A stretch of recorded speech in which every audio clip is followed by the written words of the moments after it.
نحمده ونصلي ونسلم على رسوله الكريم أما بعد أعوذ بالله من الشيطان الرجيم بسم الله الرحمن الرحيم معزز و محترم سامعین، خواتین و حضرات، میں آج موجودہ دور میں جو مختلف لوگوں نے، مذہبی لوگوں نے، جن میں اکثر علماء کرام بھی شامل ہیں اور پیر حضرات بھی شامل ہیں، الا ماشاء اللہ، اگر وہ الا ماشاء اللہ کچھ لوگ موجود نہ ہوں تو پھر تو انتہا درجے کی بیرا روی اور ضلالت اور گمراہی اس دنیا میں موجود ہوتی۔ اللہ تبارک و تعالیٰ نے کچھ لوگوں کے وجود کی وجہ سے اور کچھ لوگوں کے سبب کی وجہ سے دین اسلام کی مدد فرمائی ہے، اور اس سے جو حقیقی دین ہے وہ لوگوں کے سامنے موجود ہے۔ البتہ جو گمراہی ہے، جو گمراہ ٹولے ہیں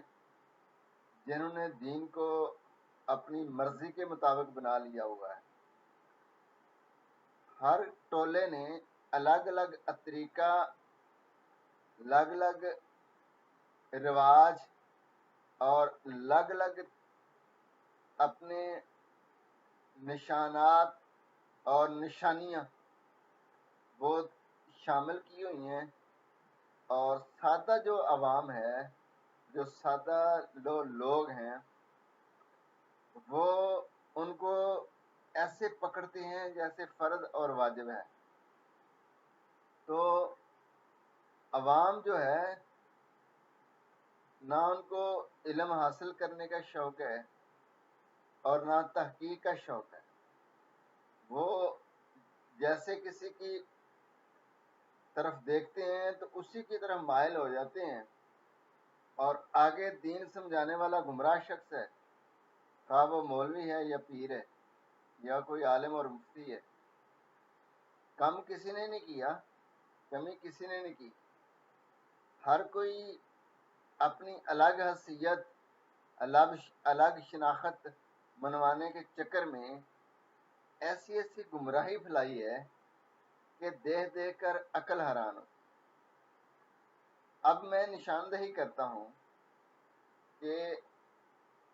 جتنی بھی مساجد ہیں، چند ایک کے علاوہ کچھ مساجد تو ایسی ہیں وہاں پہ الحمدللہ بڑے بڑے محقق، پڑھے لکھے، سمجھدار لوگ موجود ہیں جو درس قرآن وہ دیتے ہیں، اور قرآن کا درس 12 مہینے چلتا رہتا ہے۔ تو ان کی دیکھا دیکھی، یا کہہ لو کہ اپنی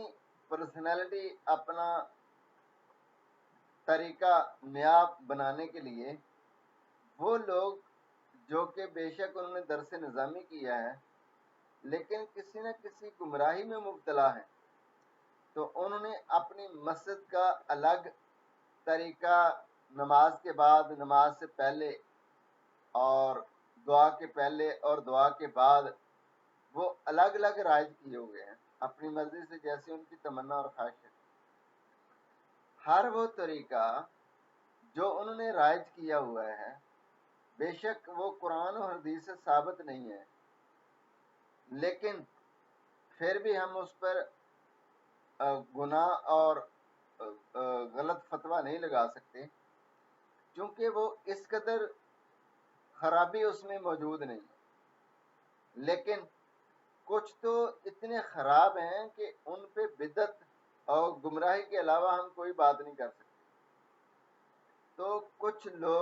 لوگوں نے ایسے طریقے بنائے ہیں جن کو برداشت کیا جا سکتا ہے، اور کچھ ایسے طریقے ہیں جو برداشت سے باہر ہیں۔ وہ ایسے طریقے ہیں کہ موضوع اور گڑی ہوئی باتوں کو دین سمجھ کر تحقیق کیے بغیر وہ بیان کرتے چلے جاتے ہیں، اور اسی کے مطابق اپنی مسجد کا جو نظام ہے اس میں طرح طرح کی خرافات شامل کر کے اور لوگ اس کو فرض واجب سمجھتے ہوئے اسی پہ عمل پیرا ہیں۔ تو یہ ساری وہ گمراہیاں ہیں جو عام بندہ فوراً ایکسیپٹ کرتا ہے اور اس کے پیچھے چلتا ہے۔ اور جو پیر حضرات ہیں، ہر پیر نے ایک نیا طریقہ پکڑنا ہے جو دوسرے سے بالکل الگ ہو، تاکہ لوگ جو ہیں وہ جو دین کے مسلمہ اصول اور قاعدے ہیں ان کو تو اپناتے ہوئے عوام بھی وہ جو ہے نا جلدی سے ایکسیپٹ نہیں کرتی۔ عوام چونکہ گمراہ ہے تو وہ طریقے ان کو اچھے لگتے ہیں جو کسی نے خود تخلیق کیے ہوں اور خود بنائے ہوں، تو وہ جلدی سے اپریٹ کرتے ہیں، اور اگر اس کی کوئی مخالفت کر دے یا اس کے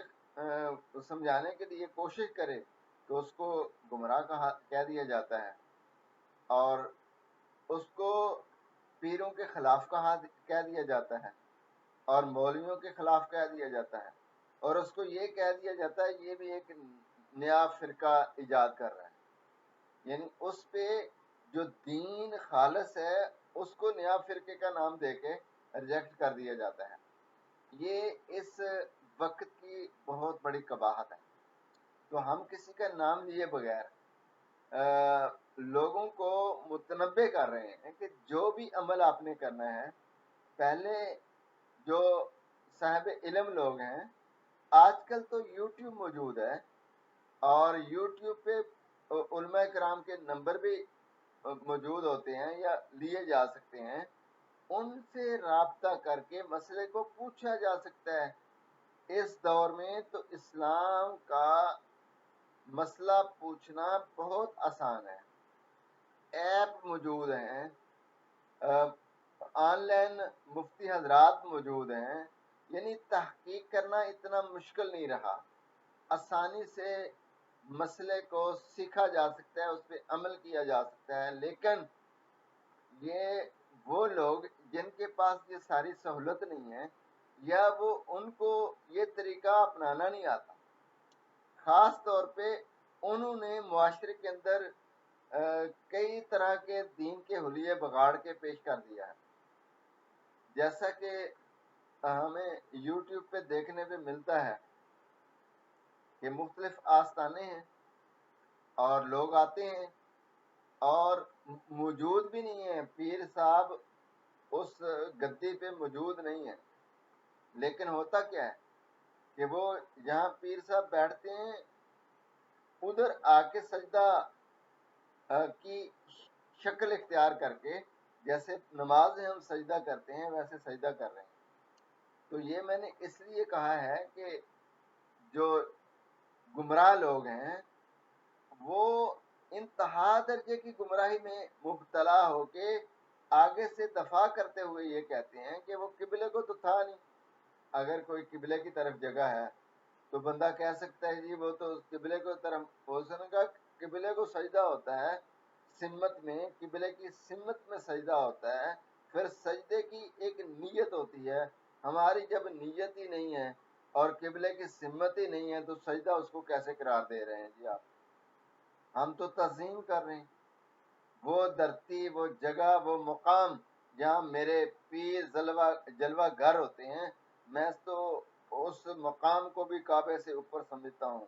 اس لیے میں اس کی تعظیم میں یہ کر رہا ہوں۔ میں نے تو کوئی غلط کام کی نہیں ہے، شریعت میں کہاں لکھا ہے تعظیم نہیں کرنی؟ تو تعظیم ہے وہ جگہ بھی بڑی بلند ہو جاتی ہے جہاں ہمارے پیر صاحب جو ہیں وہ تشریف فرما ہوتے ہیں، ان کا آستانہ ہی ہمارے لیے خانہ کعبہ ہے۔ تو اس طرح کی باتیں ملتی ہیں، عجیب طرح کا ماحول ہے۔ اور پھر کیا ہے کہ نوٹ ظاہر کیے بغیر اور بڑے بڑے کلے اور بڑی بڑی ٹوپیاں، کوئی لمبی پہن رہا ہے، کوئی درمیانی پہن رہا ہے، کوئی کس طرح کے چولے پہن رہا ہے، کوئی لمبے لمبے بال رکھ رہا ہے، کوئی دمالیں ڈال رہا ہے، کوئی لڈی پا رہا ہے. یہ ہمارا دین یہ کلچر بنا دیا ہے. بالکل اسی طرح کی نقلیں ہیں جو عیسائی اور یہودی اور خاص طور پہ جو ہندو کر رہے ہیں نا، بالکل ان کی سیم کاپی یہ مسلمان کر رہے ہیں. تو حضور سرور کائنات صلی اللہ علیہ وسلم نے جو طریقہ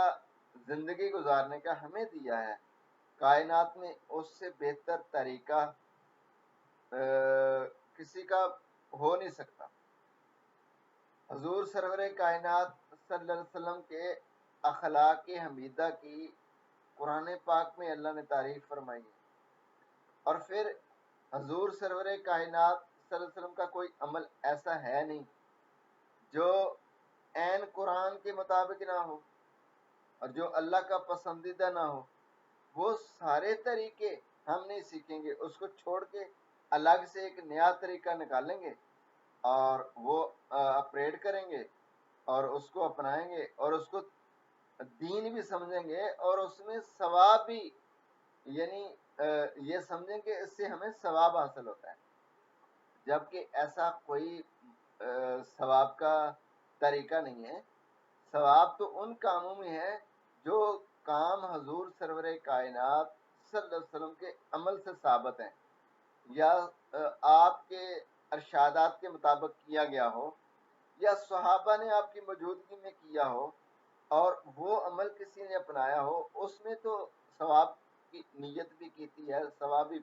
ملتا ہے، ثواب ہوتا بھی ہے. اب اپنے پاس سے کوئی طریقے بنا کے اس طرح رکھنا، اس سے تو میں نہیں سمجھتا کہ کوئی ثواب ملتا ہے. تو میں وہ حضرات جو کہ درس قرآن دیتے ہیں یا لوگوں کے لیے ایک بڑا درجہ رکھتے ہیں، اسلام کی تبلیغ کرتے ہیں، لوگ ان کو مبلغ سمجھتے ہیں، ان سے میں گزارش کرتا ہوں کہ وہ اس طرف توجہ دیں اور ان جو لوگ ہیں جن کو سوائے وہ مضمون اور وہ تفسیر اور وہ موضوع بیان اور گڑی ہوئی باتیں جو حدیث کی کتابوں میں موجود ہیں اور تفسیر کی کتابوں میں موجود ہیں، ان کے بیان کرنے کے اور کوئی بات نہیں آتی اور سیدھی بات کو بھی ٹیڑھا کر کے بیان کر دیا جاتا ہے. اور الحمدللہ میں یہ سوچتا ہوں کہ یا میں غلط ہوں اور یا پھر یہ جو لوگ اس طرح کے بیانات کرتے ہیں وہ غلط ہیں. تو اکثر یہی ہوتا ہے کہ میں کسی مسجد میں اگر بیٹھ جاتا ہوں اور کوئی مسئلہ سن لیتا ہوں، پھر اس پہ مجھے بات کرنی ہوتی ہے تو عوام تو نالائق ہیں. اگر میں بات شروع کروں گا تو وہ سارے مولوی صاحب کے پیچھے اس کی مدد کے، اس کی سپورٹ کے لیے آ کے میری مخالفت میں مجھے اٹھائیں گے اور مجھے بات نہیں کرنے دیں گے. ہمارے مولوی صاحب جو بیان کرتے ہیں وہ حق ہوتا ہے، آپ کو تنقید کرتے ہیں، آپ تو فتنہ ڈالنا چاہتے ہیں، آپ تو تخریب کاری کرنا چاہتے ہیں، آپ کا تو الگ ہی دین ہے، یہ الفاظ کہہ دیے جاتے ہیں. اور اگر الگ سے مولوی صاحب سے بات کی جائے تنہائی میں تو اس کو کوئی بھی آگے سے جواب نہیں آتا، اور اگر وہ جواب دیتا ہے تو وہ ایسا دیتا ہے کہ بندے کی عقل دنگ رہ جاتی ہے. وہ کہتا ہے جی میں نے تو کتاب میں پڑھا ہے، اب لکھنے والوں نے غلطی کی ہے، میرا کیا قصور ہے، میں نے تو ادھر سے پڑھا تھا اور میں نے بیان کر دیا ہے، مجھے نہیں پتا تھا کہ یہ ضعیف ہے. یہ تو شاذ و نادری کو بات کرتا ہے نا. نہیں، وہ کہتے ہیں جی آپ تو جو محدثین اور مفسرین اور شیخ الحدیث جو کتابیں لے کے آپ وہ کتابیں بھی نہیں مانتے، آپ کا اپنا دین ہے، تو اس طرح کی باتیں شروع کر دیتے ہیں. تو یہ ساری وہ خرابی ہیں جو عقل مندی کے ساتھ سمجھ کر چلنے کا نام دین اسلام ہے.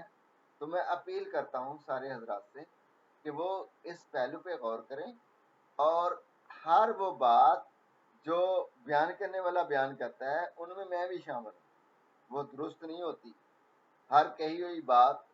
ہر کسی کی کہی ہوئی بات وہ درست نہیں ہوتی، وہ کتنا بھی بڑا شیخ الحدیث ہو، وہ کتنا بھی بڑا محقق اور عالم ہو، کہیں نہ کہیں اس سے غلطی سرزد ہوتی ہے، اور اہل علم اس غلطی کو ظاہر کر کے لوگوں کو بتاتے ہیں۔ تو یہ ایک اللہ تبارک و تعالیٰ کی طرف سے بہت بڑی رحمت ہے، جس کی وجہ سے ہمیں حق جو ہے وہ نظر آ جاتا ہے۔ تو میری اپیل ہے کہ پوری تحقیق کرنے کے بعد عمل کیا جائے۔ وما علینا الا البلاغ المبین۔